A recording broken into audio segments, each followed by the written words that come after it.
क्या आपने कभी सोचा है कि जिस वर्दी और जिन गाड़ियों पर देश की सुरक्षा का जिम्मा है, क्या वो किसी राजनीतिक दल का झंडा ढोने के लिए बनी है? कल्पना कीजिए, आप वोट डालने जा रहे हैं और आपको सुरक्षा देने वाले जवान ही किसी नेता के चुनाव प्रचार की सवारी करवा रहे हो।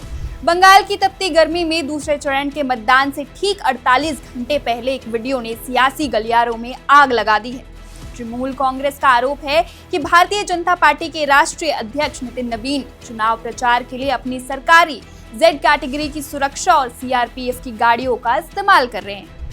आज सवाल सिर्फ एक गाड़ी का नहीं है, सवाल उन संस्थाओं की निष्पक्षता का है जिन्हें हम लोकतंत्र की प्रहरी कहते हैं।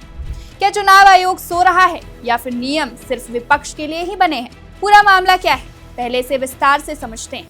29 अप्रैल को बंगाल में दूसरे चरण की वोटिंग होनी है। इसी बीच अशोकनगर और नदिया के इलाकों से एक 18 सेकंड का वीडियो वायरल होता है। ऑल इंडिया तृणमूल कांग्रेस यानी कि टीएमसी का दावा है कि भाजपा के युवा राष्ट्रीय अध्यक्ष नितिन नबीन, जिन्हें इसी साल जनवरी में केंद्र सरकार द्वारा जेड कैटेगरी की सुरक्षा दी गई थी, खुलेआम चुनाव प्रचार के लिए इन सरकारी गाड़ियों का इस्तेमाल कर रहे हैं। टीएमसी का कहना है कि केंद्रीय बलों ने बंगाल में एक नई सेवा शुरू कर दी है, बीजेपी के प्रचार के लिए मुफ्त गाड़ियां। ममता बनर्जी की पार्टी का सीधा हमला देश के गृह मंत्री अमित शाह पर है। उनका आरोप है कि जब गृह मंत्रालय खुद हर चीज को माइक्रो मैनेज कर रहा हो तो उन बलों से निष्पक्षता की उम्मीद करना बेमानी है जो सीधे गृह मंत्रालय के अधीन आते हैं। अब सवाल उठता है कि कानून क्या कहता है।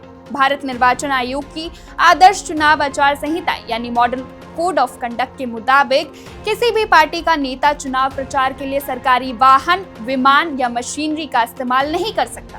सुरक्षा कारणों से Z+ या Z श्रेणी के नेताओं को बुलेट प्रूफ गाड़ियां मिलती है, लेकिन उनका उपयोग केवल सुरक्षा के लिए ही होना चाहिए, न कि चुनावी रैलियों में भीड़ जुटाने या पार्टी के शक्ति प्रदर्शन के लिए।